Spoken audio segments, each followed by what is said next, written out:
ಮತಕ್ಷೇತ್ರದಿಂದ ಏನು ನಿರೀಕ್ಷೆ ಮಾಡ್ತೀರಾ ಅಂತ? ಕೇಂದ್ರ ಬಜೆಟ್ದಿಂದ ನಮಗೆ ಯಾವುದೂ ನಿರೀಕ್ಷೆ ಇಲ್ಲ. ಯಾಕಂದರೆ ಕಳೆದ ಅನೇಕ ವರ್ಷಗಳಿಂದ ನಾವು ನೋಡ್ತಾ ಇದ್ದೀವಿ, ಅವ್ರ ಬಜೆಟ್ದಲ್ಲಿ ಘೋಷಣೆ ಮಾಡಿದ್ರು ಕೂಡ ಅದು ಹಣ ಬಿಡುಗಡೆ ಆಗದೇ ಇರತಕ್ಕಂಥದ್ದು ನೋಡ್ತೀವಿ. ಉದಾಹರಣೆಗೆ ಭದ್ರಾ ಮೇಲ್ದಂಡೆ ಯೋಜನೆಗೆ 5,600 ಕೋಟಿ ರೂಪಾಯಿ ಬಜೆಟ್ದಲ್ಲಿ ಘೋಷಣೆ ಮಾಡಿದರು, ಪರಂತು ಅದರ ಹಣ ಬರಲಿಲ್ಲ. ಅದರಿಂದ ನಮಗೆ ಯಾವುದೇ ಕೇಂದ್ರದ ನಿರೀಕ್ಷೆಯನ್ನು ನಾವು ಇವತ್ತು ಕಳ್ಕೊಂಡಿದ್ದೀವಿ. ನೋಡೋಣ, ಬಜೆಟ್ ಆದಮೇಲೆ ಅದ್ರ ಬಗ್ಗೆ ಪ್ರತಿಕ್ರಿಯೆಯನ್ನು ಕೊಡ್ತೀವಿ. ನಿಮ್ಮ ಮತಕ್ಷೇತ್ರದಿಂದ ಏನು ನಿರೀಕ್ಷೆ ಮಾಡ್ತೀರಾ ಅಂತ? ಕೇಂದ್ರ ಬಜೆಟ್ದಿಂದ ನಮಗೆ ಯಾವುದೂ ನಿರೀಕ್ಷೆ ಇಲ್ಲ.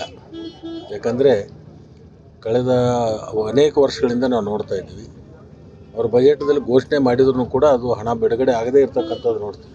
ಉದಾಹರಣೆಗೆ ಭದ್ರಾ ಮೇಲ್ದಂಡೆ ಯೋಜನೆಗೆ 5,600 ಕೋಟಿ ರೂಪಾಯಿ ಬಜೆಟ್ದಲ್ಲಿ ಘೋಷಣೆ ಮಾಡಿದರು, ಪರಂತು ಅದರ ಹಣ ಬರಲಿಲ್ಲ. ಅದರಿಂದ ನಮಗೆ ಯಾವುದೇ ಕೇಂದ್ರದ ನಿರೀಕ್ಷೆಯನ್ನು ನಾವು ಇವತ್ತು ಕಳ್ಕೊಂಡಿದ್ದೀವಿ.